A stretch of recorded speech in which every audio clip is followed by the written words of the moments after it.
Impeachment complaint, ay tinanong ko siya kung ano bang advice niya. And tama naman yung sinabi niya. He said, do your duty as a congressman and uphold your oath to the Constitution that you swore to protect. And it's my constitutional duty to go through the impeachment process as an elected representative. Now, as to why I was the first one to sign, alangan naman kung sasabihin ng tao na gusto nilang pukukayin yung lolo mo at itapon yung katawan sa West Philippine Sea. Sasabihin niya gusto niyang patayin ang Pangulo at ang First Lady ng ating magulang at gusto niyang patayin ng Speaker. Ba't naman nagugulat ang tao na pipirma ako dyan? These are statements that can't be taken lightly, especially from someone with such a high position. Nagtataka na nga ako kung bakit nagulat yung tao. Alam naman kung sasabihin mo kung kain mo lolo ko. Of course, I'll be the first one to sign. That should come as no surprise. Alam mo ako yung Sandro? Ako si Bibi Sara. Kung ako si Bibi Sara, pinalibing ng tatay ko yung lolo mo na diktador. Na ang daming lumibas na presidente, hindi nila naipalibing na may dangal, na may honor, na may dignidad, hindi nila nagawang ipalibig doon. Tapos itong kaisa-isang Duterte, si Rodrigo Roa Duterte, pinalibing niya. Tapos bababuyin niyo bababuyin niyo ako. Ako yung nagpalibing sa lolo mo. Alam mo kung ako si Bibi Sara, hindi ko nasasabihin hukayin ko yun. Pupuntahan ko ng gabi yun, hukayin ko yun. Tatapon ko nila sa West Philippine Sea, sa South China Sea, dahil wala namang West Philippine Sea. Alam mo yun, Sandro?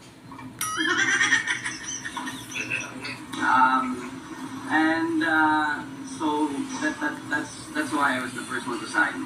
As to the allegations that I was the one who spearheaded the movement for the fourth complaint, katulad sa sinabi na I think people give me too much credit.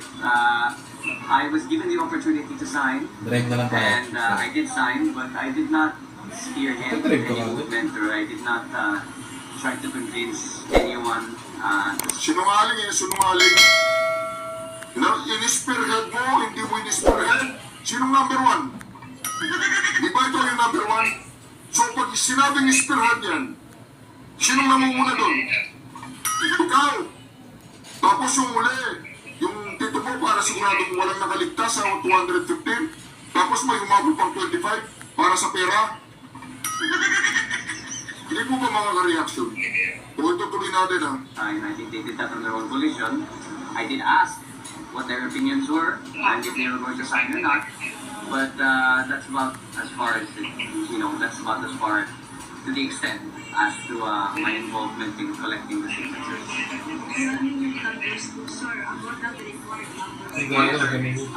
Well, the required was 1/3. Umabot ng 215. As of today, I heard nasa 245 na tayo, may mga umabot. Well, they signified their intention, yung mga wala sa bansa na may sakit. So 215 was within the complaint, but in terms of, just to set the record straight, in terms of putting it on record, I believe there was an additional 30. O diba? Additional 30. Ibig sabihin mga ka-reaction, merong umabol. Bubulong ba na? Dahil hindi sila nakapirma, natakot, zero budget. Diba? Kumpleto na eh. Kumpleto na. So, pasok na. Pero bakit meron pang umabol-abol? I wanted to signify their intent. So, nagpadala ng isig, but even if it won't be counted in the complaint, I believe for archiving purposes, nasa 2. So, I believe 80% of the lower house. Sa press conference ni Sara, kanina sabi niya, wala daw siyang sinasabing na assassination threat against your I think we know the truth to that, so let's just leave it at that. Is it true na may involved naman, kaya marami pong pumirma? Ano po? Meron din nabibigay na pera dun sa pumirma ng mga congressman? I think that's just part of yung mga fake news ng mga DDS, part of yung smear campaign nila to discredit the movement. You can't blame them alam naman natin kung sino amo nila. But no, there was nothing offered in exchange for the signatures.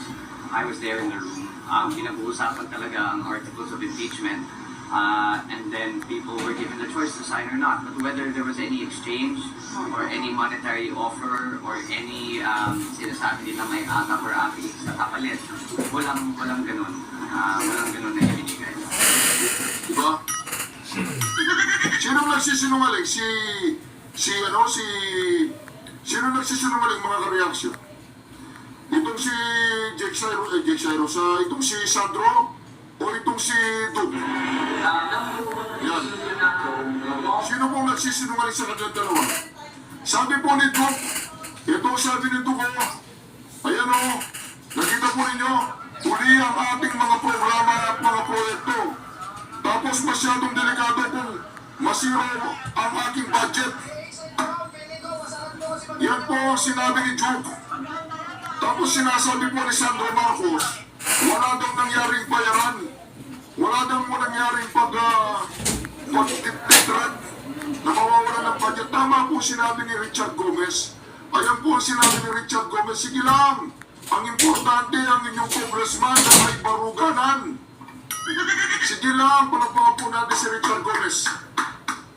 Goma, siguraduhin mo sa susunod na eleksyon, nasa aliado ka ni VP Sara, Senadora. Ito, kahit artista yan, may utak yan, ha? Hindi ka tulad ng mga artista o yung mga artista walang utak na nasa kung ano ngayon. Di ba? Tawagan mo nga si Robin, pwede niya kung kasama siya doon. Hindi kasama si Robin, o huwag mong banggitin kung hindi siya kasama. Kaya dito mga ka-reaction, ayan o, yan ang dapat, si Goma, oy, Asidre, Joke Prasco, ano sinasabi mo dyan, si Jake Cyrus, si Sandro Marcos, ayan o, ano pa sinabi niya? Ayan o, masira tayo sa ating mga kapakanan, mga programa at ating mga proyekto sa ating distrito. Di ba? Nagsalita po si Joke. Anyway, mga ka-reaction, hayaan muna natin si Joke. Ipalabas ko muna sa inyo si favorite natin, si Dan Ungol. Ito po ito yung pinangako kong video sa inyo. Nag-leak. Dan Ungol, pasok! Kasi gusto namin ako bilang nakakubong gobernador, pumili ko ng sumunta sa inyo. Alam mo naman, bilang gobernador, may dala akong yaya o pabibigyan ako ng benepisyo sa inyo. Hindi na ako bumaan. Umuwi na ako may dalang modena. Asal ko sa bibigyan mo ni Congressman Rondo Nain, ang iyong lingkod, pero natin personal, pinipili ko sa inyong lahat.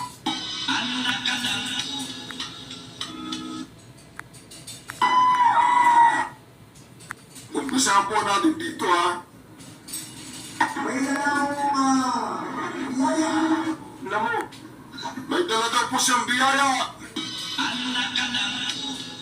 O pabibigyan ako ng benepisyo sa inyo. Magbibigyan daw po siya ng benepisyo. Susi, tundan na!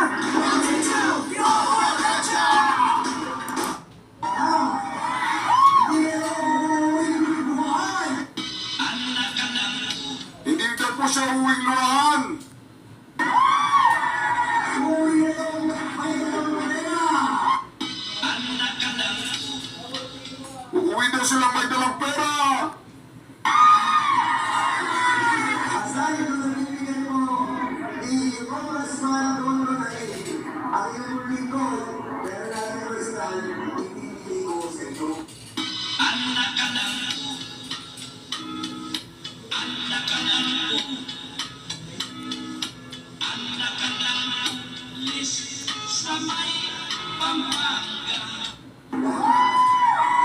Ibigyan daw po niya pera galing sa kanyang sariling bulsa.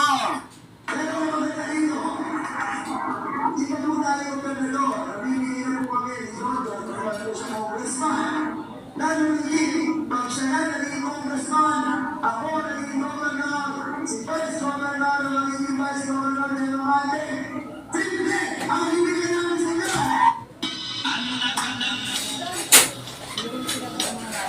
po, nanalo siya, gobernador, at nanalo si congressman ang congressman, si vice governor ang vice governor. Magbibigay ako siya ng triple! Pagpagin mo yan, magbibigay ka ng triple, saan magagaling yung pera? Saan magagaling yung pera, Dan Wall? Saan magagaling yung pera, Dan Wall? Guys, ang yaman po niya, dami pong tao. Mamimigay siya ng pera galing sa kanyang bulsa. Pera niya ng personal, galing sinabi po niya yun. Comelec, tinatawagan po namin kayo, Comelec. Ano po ba ito? Buying o hindi? Commissioner, ano pangalan ng commissioner ng Comelec? Commissioner, basta yun, lalaki.